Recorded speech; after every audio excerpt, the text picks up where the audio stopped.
நமசிவாய வணக்கம். வர 2 மார்ச் 2026 ரொம்ப ரொம்ப முக்கியமான நாள். இந்த மாதிரியான நாள் இன்னும் 60 வருஷம் இல்லை, இன்னும் 600 வருஷம் ஆனாலும் மறுபடியும் வருமாங்கிறது டவுட்டு. என்னன்னா, அன்னைக்கு திங்கட்கிழமையில பௌர்ணமி வருது, அது ஒன்று. 6 கிரக சேர்க்கை அது 60 வருஷத்துக்கு ஒரு தடவை வரும். திங்கட்கிழமையில வர பௌர்ணமி, 6 கிரக சேர்க்கை, அதோட மாசி மகம், இது எல்லாம் சேர்ந்து வர ஒரு அமைப்புன்னு இருக்குல்ல. 6 கிரக சேர்க்க கூட 60 வருஷம் கழிச்சு வரும். ஆனால் இன்னும் 60 வருஷம் கழிச்சு இதே மாதிரி திங்கக்கிழமையில பௌர்ணமி, மாசி மகம், 6 கிரக சேர்க்கை எல்லாம் சேர்ந்து வருமானா நாட் பாசிபிள். ஸோ இந்த மாதிரியான ஒரு நாள் அமையாது. இந்த நன்னாளில் எவ்வளவு தான தர்மம் நல்ல விஷயங்கள் பண்ண முடியுமோ பண்ணுங்க, அதோட பலன் பல மடங்காக பெருகும். அப்புறம் வீட்டுக்கு பக்கத்தில் இருக்கிற பழமையான கோவில்கள், பெருசாக கூட்டம் வராத கோவில்கள், உங்கள் வீட்டுக்கு பக்கத்தில், உங்கள் கிராமத்துக்கு பக்கத்தில், உங்கள் ஊருக்கு பக்கத்தில் இந்த மாதிரி இருக்கும். எவ்வளவு பார்க்க முடியுமோ தரிசனம் பண்ணுங்க. இந்த சந்திரன் கண்ணுக்கு தெரிகிற டயத்தில், இப்போ நைட்டு 8 மணி வரைக்கும் மேக்சிமம் பல கோயில்கள் திறந்துருக்கும், நைட்டு 9 மணி வரைக்கும் திறந்து வச்சிருக்கிற கோயில்களும் இருக்குது. அந்த மாதிரியான கோவில்களை வந்து தரிசனம் பண்ணுங்க. இந்த நன்னாளில் ரொம்ப முக்கியமாக தரிசனம் பண்ண வேண்டிய 2 கோவில். ஒன்று தேப்பெருமாநல்லூர், கும்பகோணம் பக்கத்தில் இருக்குது.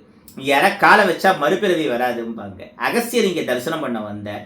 அப்போ சிவன் உத்தரவுப்படி தான் நான் தடுக்கிறேன்னு சொல்லியே மகரந்த முனிவர் அகஸ்தியரே இங்கே வரவிடாமல் தடுத்துட்டார். ஏன்னா அகஸ்தியர் வந்து அப்பப்போ அதர்மம் ஜாஸ்தியாகிறப்போ அந்த அதர்மத்தை கட்டுப்படுத்தி தர்மத்தை நிலைநாட்டுறதுக்காக சிவனோட உத்தரவுப்படி அகத்தியர் வெவ்வேறு வடிவங்கள், வெவ்வேறு பிறவிகள் எடுப்பார். அவர் ஒரு பெரிய யுக புருஷர். அவருக்கு அழிவுங்கிறது கிடையாது, ஆனால் பலவிதமான மாறுவேஷம் பிறப்புங்கிறது உண்டு. ஸோ இங்கே காலை வச்சுட்டா நீங்கள் இன்னொரு பிறப்புக்கு, இன்னொரு வடிவத்துக்கு மாற முடியாது.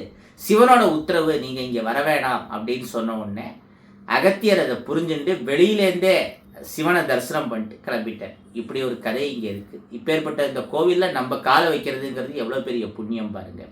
ஒவ்வொரு சூரிய கிரகணத்தும் போதும் நாகங்கள் இங்கே வில்வத்தால் சிவனுக்கு அர்ச்சனை பண்ணி தன்னுடைய தோல் சட்டையை சிவலிங்கத்து மேலே சாத்துற அதிசயம் பல 100 வருஷமாக நடந்துட்டு இருக்கு. அது சம்மந்தப்பட்ட ஃபோட்டோஸ், வீடியோஸ் எல்லாம் இங்கே வச்சுருக்காங்க. இப்போ இந்த விஞ்ஞான வளர்ச்சினால சிசிடிவி ஃபுட்டேஜில் இருந்து ஆரம்பித்து பல விஷயங்கள்ல அதை வந்து பார்க்க முடியுது. பாம்பெல்லாம் அப்படி ட்ரெயின் பண்ண முடியுமா? கடவுளே இல்லைன்னு சொல்கிறவங்க இதெல்லாம் எப்படி நடக்கிறதுன்னு ப்ரூஃப் பண்ண முடியாது. நமக்கும் மீறி எவ்வளவோ விஷயங்கள் எவ்வளவோ இடங்கள்ல நடந்துட்டு இருக்கு.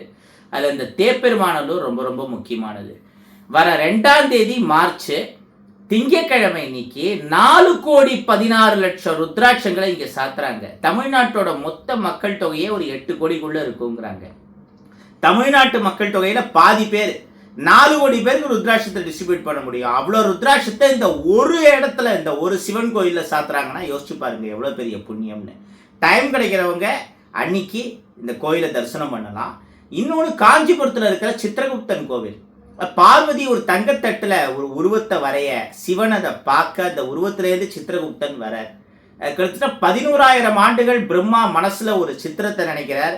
அந்த சித்திரம் மூலமாக சித்திரகுப்தன் வெளிப்படுறார். இன்னொரு பக்கம் பார்வதி சிவன் மூலமாக இன்னொரு வடிவத்தை வெளிப்படுறார். அதாவது இந்த 64 வடிவங்கள்னு சொல்லுவாங்கல்ல சிவனுக்கு, பைரவருக்கு, அந்த மாதிரி சித்திரகுப்தன் ஒரு 3-4 விதமான வடிவங்களை வெவ்வேறு காரணத்துக்காக எடுத்திருக்கார். அந்த மாதிரி 3வது இந்திரனுக்கு ரொம்ப நாளாக குழந்தை இல்லை. தேவகுரு பிரகஸ்பதியுடைய உத்தரவுப்படி இந்திரன் தன்னுடைய காமதேனுக்கு பூஜை பண்ண அந்த தேவலோகத்தில் இருக்கிற காமதேனு வயிற்றுலேருந்து ஒரு குழந்தை வருது. அதுதான் சித்திரகுப்தன். இந்த மாதிரி சித்திரகுப்தனுடைய வடிவங்கள் 3-4 விதமாக வெவ்வேறு பரிணாமங்கள் ஏற்பட்டதுன்னு சொல்லப்படுறது. இந்த சித்திரகுப்தனுக்குன்னு இருக்கிற பழமையான கோவில்களில் இந்த காஞ்சிபுரம் சித்திரகுப்தன் கோயிலும் ஒன்று. 1200 ஆண்டுகளை கடந்ததுன்னு தோராயமாக சொல்கிறாங்க. அது இந்த பில்டிங் தான். உள்ளே இருக்கிற மூலவர் அதுக்கும் முன்னாடியிலேருந்தே இருக்க. சித்திரகுப்தன் கேதுக்கு அதிபதி. சித்திரகுப்த வழிபாடு வந்து நமக்கு கேது, சனி மாதிரியான கிரகங்கள்னால வரக்கூடிய பாதிப்பை பெரிய அளவில் குறைக்கும். பௌர்ணமி இன்னைக்கு இந்த கோவிலில் போய் நம்மளுடைய ஜாதகத்தை சித்திரகுப்தன் சன்னதியில் வச்சு வேண்டிக்கிறது விசேஷம்.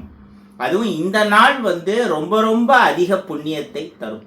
எப்போ வேணாலும் நார்மல் டேஸில் போகலாம், வேண்டிக்கலாம். பட் இந்த நாள் வந்து ரொம்ப ஸ்பெஷல். முடிஞ்சால் டைரெக்டாக போய் தரிசனம் பண்ணுங்க.